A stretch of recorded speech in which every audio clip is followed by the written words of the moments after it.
Yoo saba Oromoo nagaan isiniif haa ta'u. Taajjabbii kootti utuu hin darbin dura iddoo isaan jedhama. Hedduunis mitikkuu naan jedhu. Iddoon dhalootaa Qellemii Wallagga jechuudha. Wallagga hangafa ilma Booranaati. Booranaaf Baarentuun ilmaan Wasiillaniiti. Ani immoo ilma Wallaggaati isiniin jechuu kooti. Oromoon hagam haa heddummatu, Oromiyaan hagam haa bal'attu, irraa dhufti keenya tokkuma. Ani maatii harka qalleessa hiyyeessa keessaan dhaladhee, hiyyummaan kun immoo lafa dhabuu, mana dhabuu yookaan waan nyaatan dhabuu miti. Baruma baraan hidda gadi fageeffatee kan nu quucarsu rakkoo bulchiinsa gaariiti. Hooggansi baraan dhufu isa ciqilee nurra kaa'u malee isa qibee nurra kaa'u miti. Isa afaanii nu buusu malee isa afaan nu kaa'ee nyaadhaa jedhu miti. Isa mana barumsaatii nu ari'u malee isa baradhaa jedhu miti. Nan yaadadha bara 1996 yeroo mormii barattoota mana barumsaa haayiskuulii Qellemitti nama xiyyiitii irraa hafeedha. Kaan immoo na biraa du'an, kaan immoo na biraa gufuutti diraman. Bir'ataa baranne, ari'atamaa baranne. Akka bineensaa adamsamaa baranne.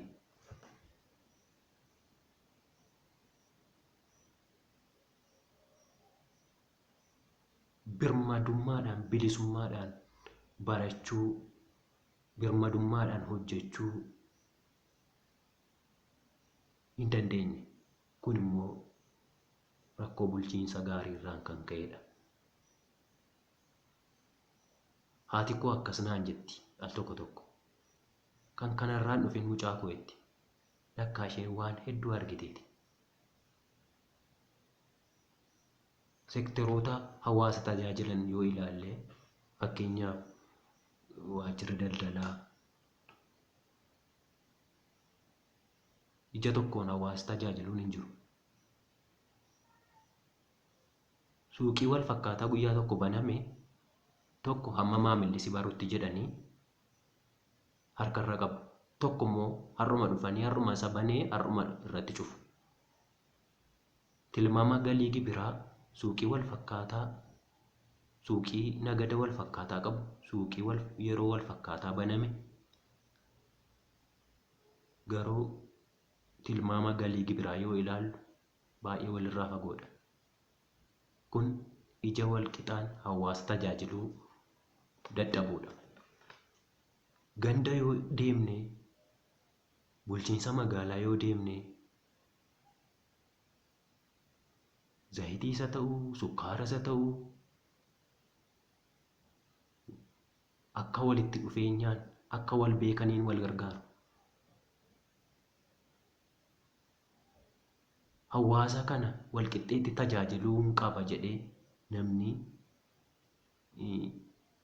quuqama hawaasaa qabaatee haasa'u hin jiru. Yoo jiraates hedduudha, yartuudha. Waraqaan eenyummaa qarshiidha. Nuti lammii biyya keenyaa taane, biyya keenya keessatti dhalanne waraqaa eenyummaa argachuun nutti ulfaate.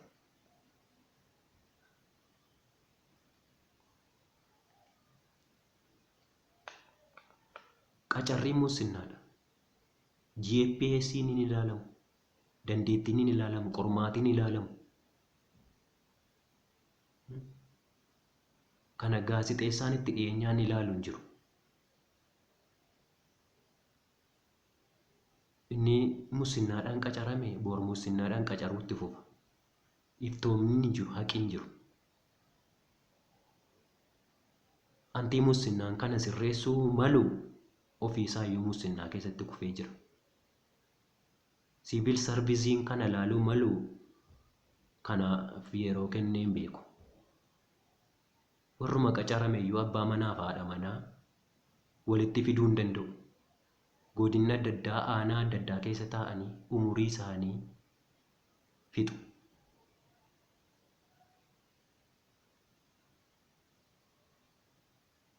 Gaazexeessaan ittumaayyuu yeroo biyyi jeeqamtu, yeroo biyyi nagaa hin qabne gabii qaba, nagada qaba malee yeroo biyyi nagaa qabdu hin barbaadu. Eenyutu saba isaatiif hojjeta? Eenyutu garaa qulqulluu saba isaa, lammii isaa tajaajila? Lammii keessaa ba'ee itti deebi'ee lammii qorqa.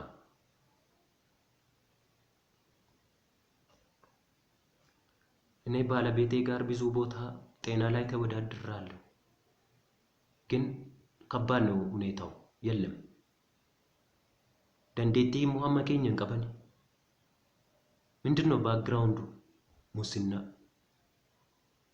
ኑቲ ሚሴንሳ ኢሲን ቢኔንሳ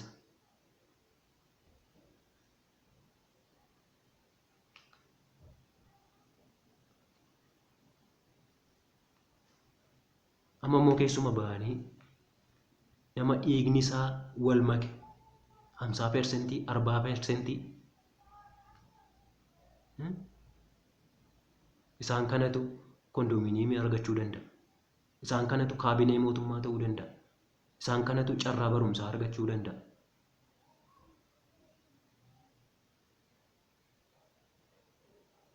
Isaan kanatu hojii ramadamuu danda'a. Nuyi har'uma kaanee dhiiga keenya walitti makuu qabna. Har'uma kaanee diqaalomuu moo har'uma kaanee diqaalomsuu qabna?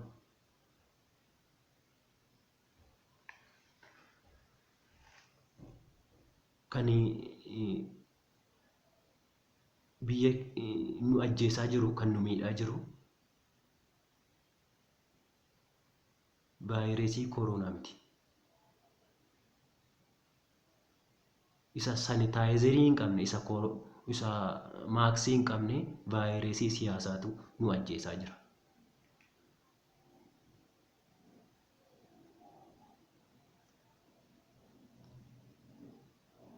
Kottaa nyaataa dubbachuu dhiifnee dhugaa dubbanna.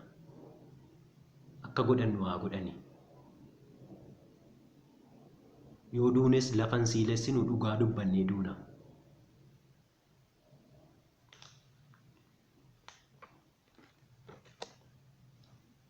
Waajjirri poolisii hedduu sodaachisa. Waajjira poolisii akkas sodaachisu koo hawwataa gochuun hin danda'ama. Poolisiin tokko maamila gadi fiigee simatee, abbaa dhimmaa gadi fiigee simatee haala gaariin keessumsiisee yeroo geggeessu haati sun poolisii sana, seektera sana eebbisaa galti. Mootummaa eebbisaa galti.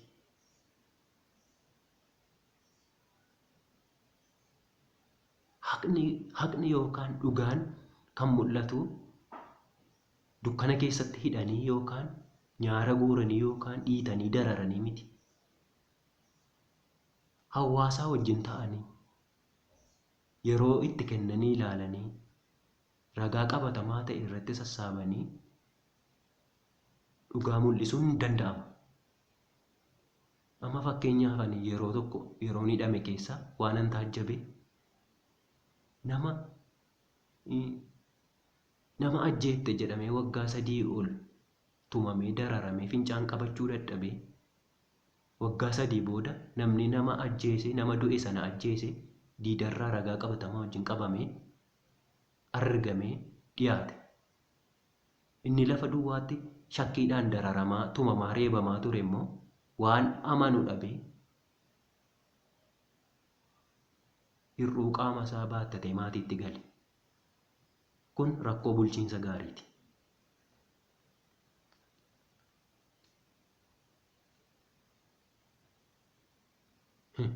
ለሕዝባቸው የማትሰሩ ከሆነ ለሆዳችሁ ብቻ የምትሰሩ ከሆነ ወንበር ልቀቁ፣ ዞር በሉ፣ አንፈልጋችሁ። ኑይ hawaasi kan barbaadu suufii uffatanii barcuma guutanii taa'ootu hin ta'in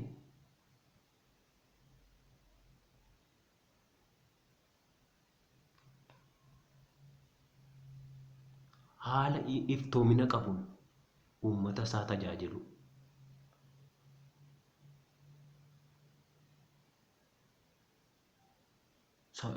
biyya isaa misoomsuu. Jijjiirama jennee Finfinnee galle. Jijjiiramattiin qoricha Habashaa ooverdoozii dhuddee kottee dhaabde. Amma immoo kan biraa ulfaa'uudhaaf ari'aa jirti. Garbummaa hundeedhaan buqqifna jennee irratti murree jalaan fececee dhalee mataarra gala nu galee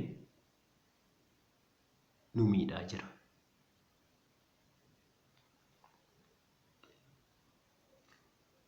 Siyaasni Itoophiyaa keessaa mana sadarkaasaa eeggate keessa taa'anii konkolaataa bishaan fakkaatu konkolaachisaa haadha baadiyyaadhaa bishaan raafuutti qixxaa nyaattu dararuu jechuudha. Ogummaan kana sirreessu eessa jirani?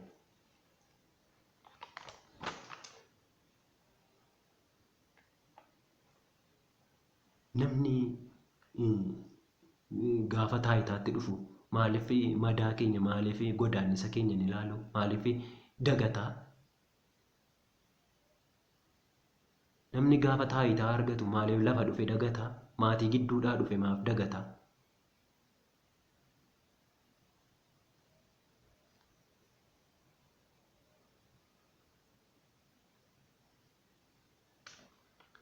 Kan nu ajjeesaa jiru warra gaa'ilaan walitti hidhateedha. 50% isa jennu sana. Isaantu Itoophiyaa faarsaa Itoophiyaa ajjeesa. Isaantu Oromiyaa faarsaa Oromoo ajjeesa.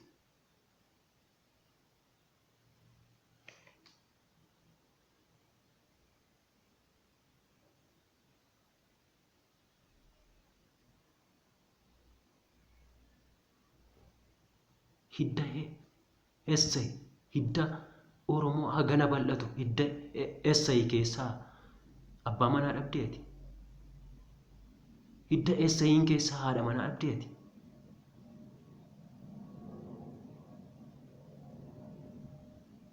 Maaliif garaa keetiif hangafummaa kee gurgurta? Maaliif garaa keetiif sabboonummaa kee gurgurta?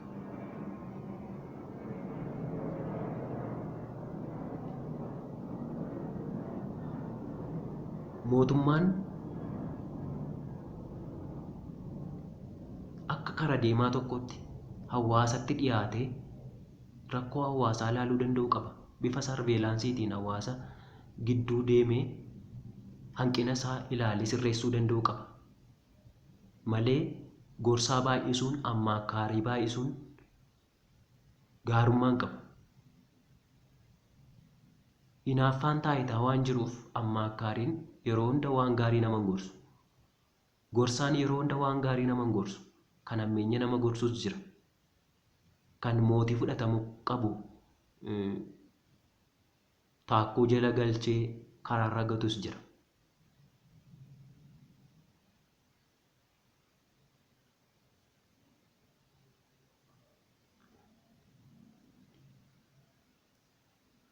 Mootummaan abbaa hundumaati. Nama hundumaa ija tokkoon ilaaluu danda'u qaba. Tokko kabalee tokko dhiisuu hin qabu. Tokko dhiitee tokko dhiisuu hin qabu. Dhiinnaan hunda dhiituu, dhiisnaan hunda dhiisuu.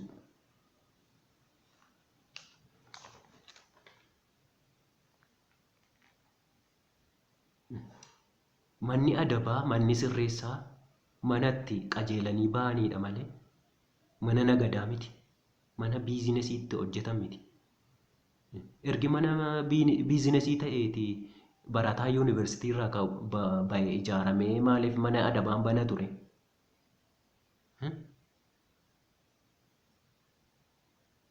Ergi manni adabaa mana daldalaatti jijjiirame. Gaafa guddanne jennu maaliif gada deemaa? Maaliif gada deemna? Maaliif siyaasee nurkaa wal xaxaa?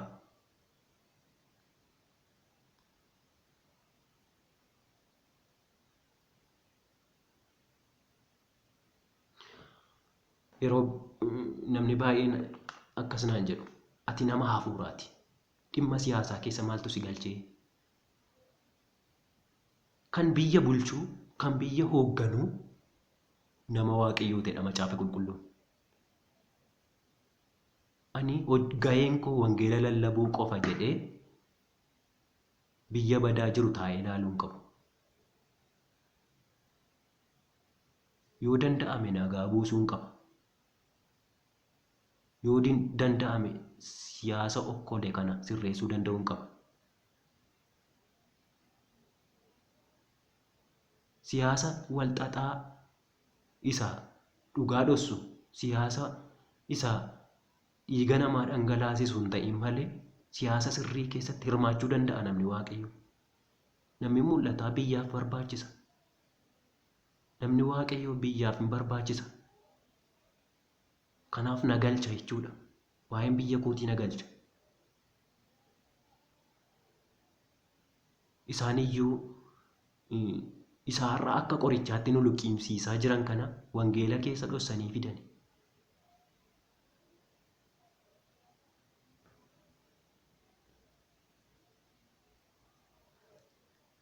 Yeroo ammaa kanatti baay'een biyya diigee biyya alaatti baqataa jira. Kottaan immoo nagaa boofnee biyya keenya suphannee keessa jiraachuu danda'uu qabna.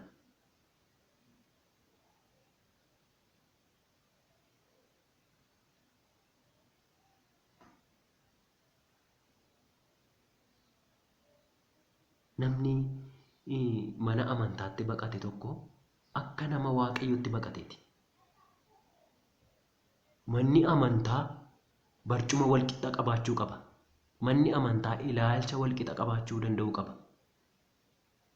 Namni mana amantaatti baqate achitti daffaramuuf doorsisamuu hin qabu. Mana amantaa isaa jannata geessus haa ta'u, isa jannata hin geessines haa ta'u, isa kana wanti nu galchu hin jiru. Hojii abbaatu jannata isa geessa waan ta'eef nuti giruu lafarratti amantaa kamiiniyyuu musliimas ta'ee ortodoksiis ta'ee pheenxees ta'e iddoo walii laachuu, kabaja walii laachuu, mana amantaa walii kabajuu, wal kabajuu. Manni amantaa siyaasarraa adda ta'uu danda'uu qaba. Siyaasarraa walaba ta'uu danda'uu qaba. Nama siyaasa quufetu yeroo kana jaarsa waldaa kiristaanaa ta'a. Wangeelaa fi siyaasi immoo waliin morma. Maaliif siyaasi inni keessa jirru kun siyaasa bilchaate miti waan ta'eef, siyaasa sirrii miti waan ta'eef. Utuu siyaasa sirrii ta'e wal simuuyyuu danda'a ture. Kanaaf nama hafuuraatiif nama waaqayyootiif iddoo kennu mana amantaa kamiinuu kabajuun dirqama. Ittuma fufee dhaamsiin Oromoodhaaf qabu, saba Oromootiif qabu amantaadhaan waliin hin qoodin, lagaan waliin qoodin. Tokko ta'i basaastuu of keessaa baasi. Ishee dabarsitee nama laattu, ishee dabarsitee nu laattu, ishee qarshii xiqqoo fudhattee eebba bor dhufuu akka nu dhabsiiftu of keessaa baasi. Of keessaa baasuu danda'uu qabna. Waliin dabarsitanii waliin kennina. Tokko ta'a ollaaniif ollaan wal amanu. Ollaaniif ollaan wal shakkuu danda'uu hin qabu.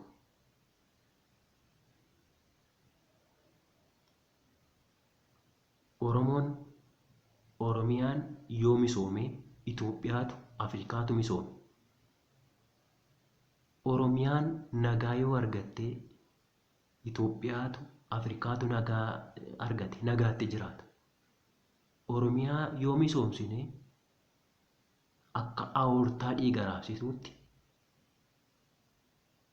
Itoophiyaa, Afrikaallee tajaajiluu dandeessi. Akka giilii qurxummii, akka giilii hargansuutti tajaajiluu dandeessi.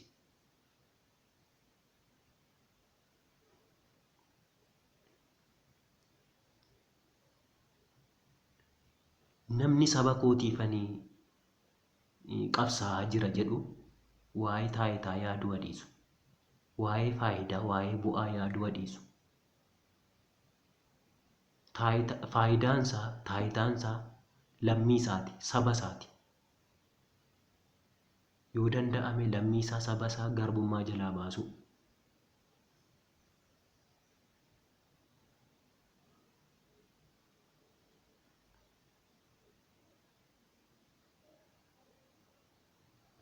Yeroo kana istiraateejiin qabsoo keenyaa jijjiirameera.